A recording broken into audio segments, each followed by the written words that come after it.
আরে বাংলাদেশের লোক বেশি না, বড় দলের সমাবেশ হলে এমনি ঢাকা শহর বইরে যায়।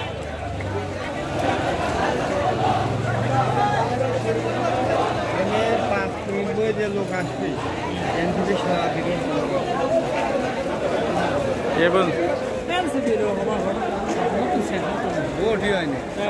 ওরা খালি করে লোক হয় সরকার আছে দেখি।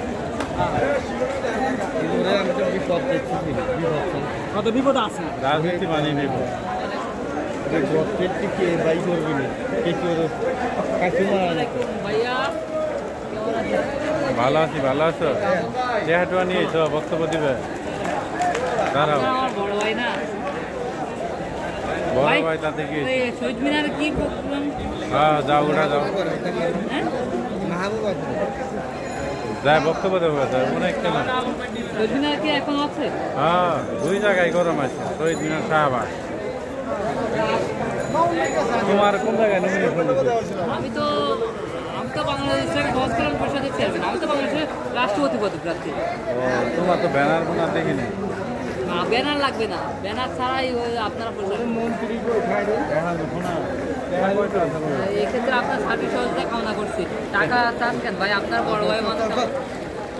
আরে পার্টি আসি বসে গেছে, সাক্ষাৎকার নিয়ে নেই।